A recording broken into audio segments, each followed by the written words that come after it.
Bonjour à tous, c'est Emmanuel, j'espère que vous allez bien et je vous retrouve dans votre quittance du mois de septembre.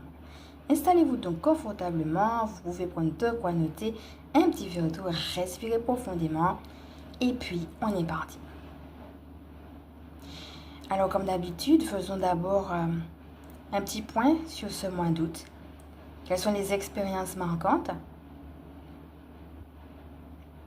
Prendre le temps de respirer, de réaliser, de dire au revoir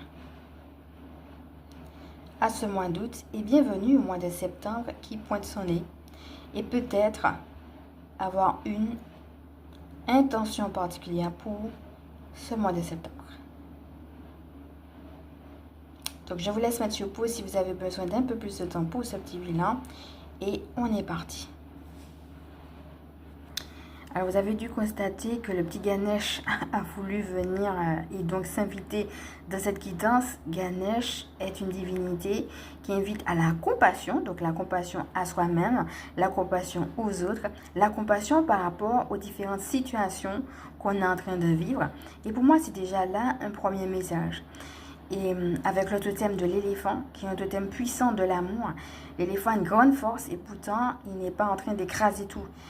Et c'est de prendre conscience de sa puissance intérieure et pour autant, peut-être face à des choses qui nous rebellent, ne pas tout envoyer balader en disant oui, ça me rebelle et puis avoir justement une attitude basée sur la rébellion, mais retourner au contraire au centre, là où il y a l'amour, pour pouvoir prendre des décisions en conscience. Et si vous voyez la manière dont il est dessiné ici, il a comme une main levée qui dit « attends, patiente ».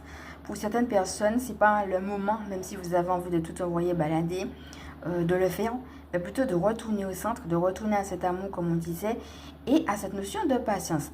Là encore, c'est une guidance intemporelle et générale, donc regardez chaque fois comment ce que je vous dis vient vous rejoindre, sachant qu'elle est valable à partir du moment où vous l'écoutez. Et puis, comme d'habitude, vous êtes amené à ne prendre que ce qui résonne en vous. Alors, c'est intéressant quand je parle justement de cette notion de patience. Qu'est-ce que je dis? Qu'est-ce que je ne dis pas?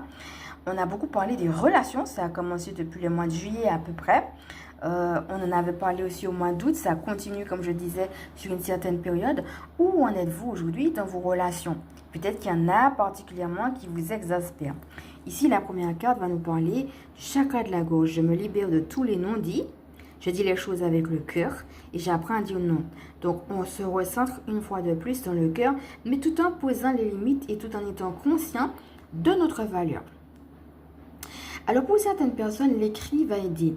Quoi qu'il en soit, ce que je ressens, c'est